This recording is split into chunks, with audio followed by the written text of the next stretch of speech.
Hey, stop, tu roules sur le boulevard BD, cet album est fait pour toi. Complot à Versailles, tome 7, Madinina, l'île aux fleurs.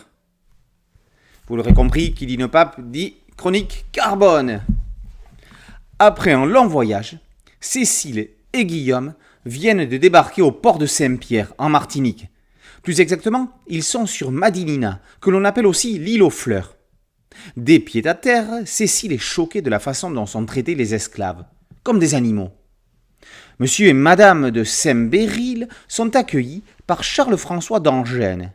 Madame Maintenon l'avait prévenu du caractère bien trempé de Cécile. Monsieur d'Angennes est gouverneur de Marie-Galante, mais aussi planteur de canne à sucre. Il détient la plus grande raffinerie de l'île. Pour y travailler, il possède environ 200 esclaves de premier choix.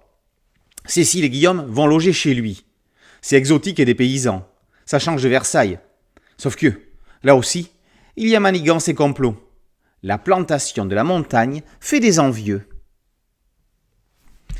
Après avoir adapté les romans d'Annie Jay pour les premiers volumes, puis avoir créé de nouvelles intrigues à la cour, la série prend un nouveau départ et un nouveau souffle, avec ce dépaysement martiniquais. Le pari n'était pas gagné d'avance. Carbone et Sissimia ont réussi à négocier le virage tout en gardant l'ADN de la série. Seuls 2 personnages sont conservés, Guillaume et Cécile. Comme c'est cette dernière qui porte la série depuis le début, on n'est humainement pas dépaysé. Géographiquement, le changement est plus radical. Historiquement, c'est justifié. Par ailleurs, question ADN, et pour rester dans la continuité, les autrices permettent à leur héroïne, herboriste de son état, de développer ses compétences. Elle découvrira les trésors de l'île, que sont le zeptension, le roseau des Indes, l'aloe vera, le basilic, le chardon béni, le curcuma et le coquelicot rouge, différent de celui que l'on connaît chez nous. Au dessin, Roberta Pierpaoli et Mara Angelilli réussissent le voyage. Les montagnes de Martinique, les plantations de canne à sucre et les plages de cocotiers font rêver. Côté personnages, et en particulier des nouveaux, certains manquent un peu de caractéristiques. On dirait qu'ils ont tous à peu près le même âge. À part ses cheveux grisonnants, monsieur de Luissac semble être le frère de son fils. Ceci dit pour trouver un point sur lequel pinailler.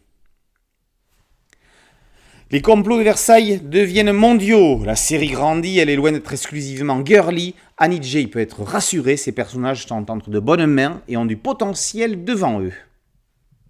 Complot à Versailles, tome 7, Madinina, l'île aux fleurs, par Pierpaoli, Angelilli, Carbone et Sissimia, est paru aux éditions Jungle.